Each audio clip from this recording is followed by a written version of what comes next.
You don't need mass unemployment or a pandemic. If we just stop having babies, Yeah, then who are the workers? So this is my chat with Sir Steve Webb, the former pensions minister. He oversaw the implementation of automatic enrolment. He also helped in design and legislate the new state pension, which is currently in place at the moment. And he was also involved in the introduction of pension freedoms back in 2015. One of the questions that I think comes up an awful lot in terms of comments and actually with clients as well is this one around the sustainability of the state pension and whether it will be in place in 20 or 30 years time. But I guess we could go back to 1948 when it was put into place, just after the Second World War, and it's lasted this length of time. I just wondered if you could give us sort of your thoughts in terms of that it is sustainable ultimately. Sure. I don't buy the extreme argument that says, young people, there won't be a state pension when they retire. Simply, that's not credible in my view. And there are a couple of reasons for that. One is the power of the grey vote. When I've been in elected office for long enough, when you sit outside a polling station and you look at who votes, they've either got white hair or no hair. Bluntly. So you can't do anything for existing pensioners. You probably can't do anything for people 5-10 years from retirement because it just wouldn't be fair and so on. And then what do? You say, vote for me, and in 2 parliaments' time, I might take something away from you if you're under 50. How does this work? So anything as blunt as that isn't going to happen. Yeah. It's worth saying as well in terms of the aging population, if you look at the projections, it's all about health. The spending pressure of an ageing population is about 5 times as much the bills for healthcare and social care as it is the state pension. It's just in spades. This is about health. Demographic pressures on public spending is about health. Now, okay, they might want to spend less on the state pension so they can spend more on health. But, it's not, yes, the state pension will rise the share of national income. But then I think the other thing is the government has levers.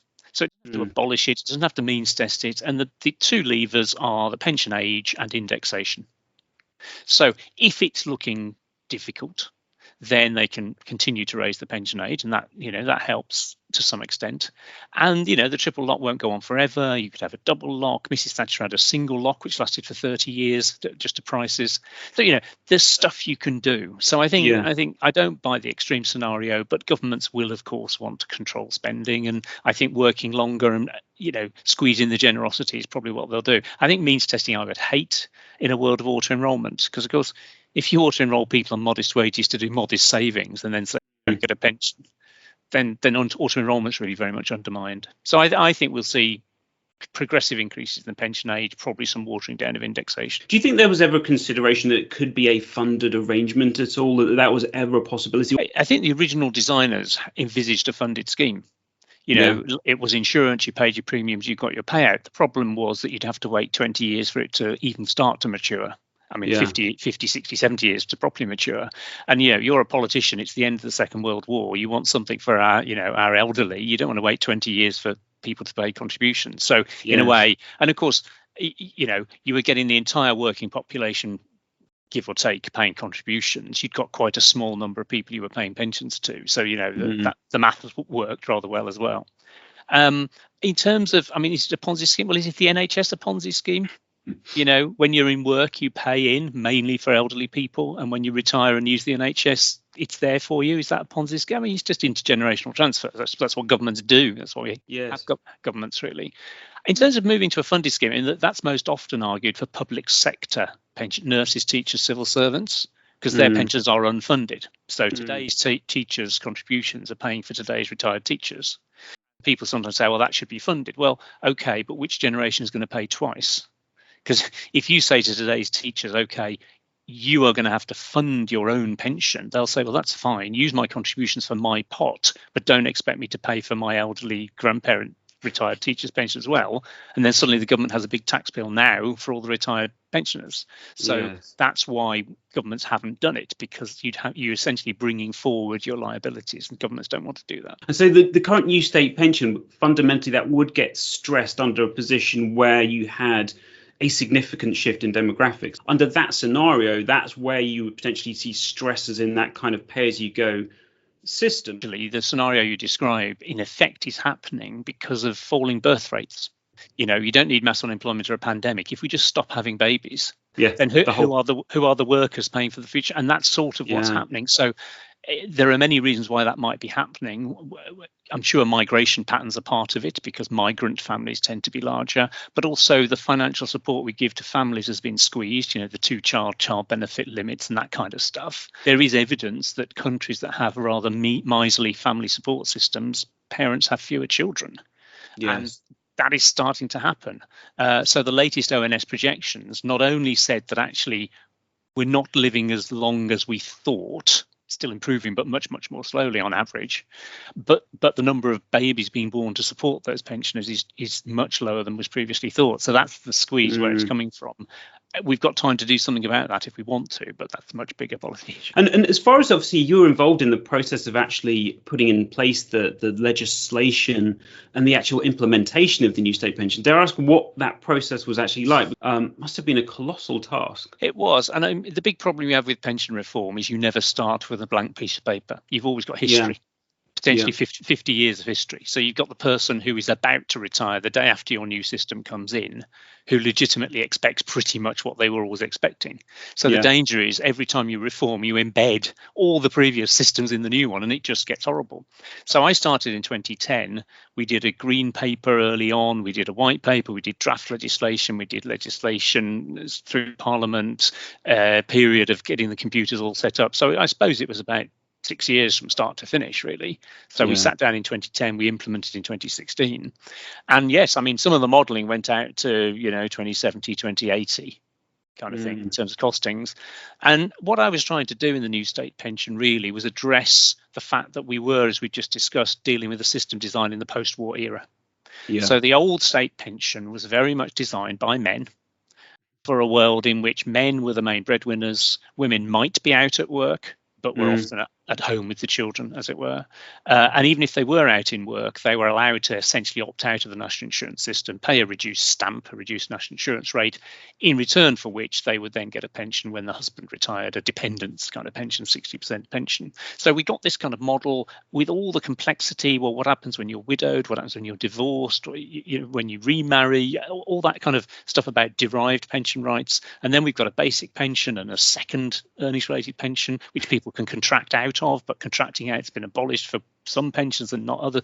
GMPs, all that. It's just horrible. Yes. So I wanted to say, let's have a flat pension, which once it's up and running, so my adult children in their 20s, if they do 35 years, they'll get the pension. Probably for most people under 50-ish, the vast bulk, unless they're migrants into the country, it's different, obviously, if you've not been in the country. But if you live your life in the country and do 35 years of contributions or credits, time at home with young children, signing on as unemployed, caring for the elderly, there's lots of crediting as well, you will get the flat pension. And you can, if you don't want to live on 9,500 in retirement, you need to save. That was the simple message that we wanted to get across. Armed forces, or they worked for the NHS, and they were contracted out. And in some cases, they didn't even were aware of that, of being contracted out. I mean, do you think that was a controversial thing to have happened? But ultimately, I suppose it's trying to get across to those individuals that they, in theory, shouldn't have lost out. Is that broadly correct, do you think? Yeah, I think there are huge misconceptions about all of this. So if you were the NHS, you were a member of a very, very, very good pension scheme. Yes. Yeah. And people just don't appreciate that. They see that they put a meaningful amount of money in themselves. They don't see that their employer put 2 or 3 times as much in, as it were. So, they were getting huge value for money. Now, people often say, I never decided to contract out. Well, no, but you didn't realise you were paying less national insurance than your neighbour who worked in a factory. Yes. Contracting out was done at scheme level. So you didn't individually decide if you were in the pension scheme, you were in a contracted out pension scheme. Yes. But what it meant was a deal. You paid less into the system. So the state pays you less at retirement, but your scheme matches it or does better. That's the basic principle. Now, we had a real dilemma in 2016 because on one hand, we could have just wiped all of that and said, look, contracting out's horrible. It's messy. It's history. It's gone. We'll just pay everyone the full flat rate. But then all the factory workers who'd paid full NI and their public sector neighbour who'd paid reduced NI would have got the same pension. Well, that wouldn't have been fair. So on the one hand, we had to think about how to keep score of that past contracting out. On the other hand, we didn't want past contracting out still in the system for 50 years. Because, if you had a 19-year-old supply teacher or teacher who was contracted out for 1 year and retires at 69 in 2066 or something, and we're still knocking something off the pension for that contracting out. That's horrible as well. Yes. So what we did is we said once and done. 2016, we will make a one-off deduction from your state pension for past contracting out, to be fair.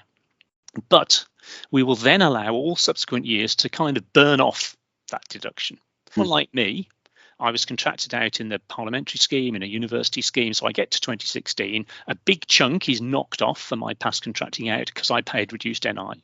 But because I worked in 16, 17, 17, 18, 18, 19, and so on, eventually I burn off that deduction and build up to the full flat rate. So people on the brink of retirement don't have enough time to do that, but anybody 10 years away probably does. Yeah. And on a practical level, so when someone's actually looking at their state pension forecast, the number that they are looking at, that is actually what they will be in receipt of. So that's taking off, in effect, that's already accounted for, isn't it, in terms of the COPE amount, the contracted out equivalent amount. People see this thing. So my successor, Ros Altman, decided that people didn't understand why something was being deducted from their pension. So she invented this thing called the COPE, the contracted out pension equivalent. Basically, if you're in a DB pension, defined benefit pension, this is sort of roughly what the scheme should be paying you, give or take. Yeah. Lots of caveats on that, but roughly. So she thought it would be helpful to put that number on to say, look, we've knocked this off, but someone else is paying it to you. Of course, people then thought, well, do I have to knock it off the number you've given me? Well, the answer is no, you don't have to do any maths. The number on the statement is the number on the statement. So what they tend to do on statements is they say, this is the most you could get if you work up to retirement. This is what you've got so far. Those numbers are what they say they are. The COPE is a memorandum item. It's for info. And of course, if you're in a defined contribution pot, you might not get that COPE figure anyway. You might just have a pot. You might have bought a lousy annuity. You might not get that COPE figure or anything like it. So people are really confused by the COPE. So triple lock. I see this one in the comments a lot around how upset some people are. I'll never vote for this government again in terms of what's happened.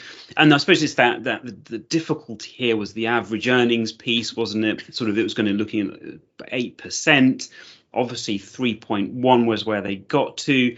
I suppose the difficulty there is that ultimately, where we've got inflation at the moment, which is 5.4, you're basically looking at sort of a minus, what's that, minus 2.3. Do you think there should have been something in between as far as that average earnings and obviously where we landed as far as CPI was concerned?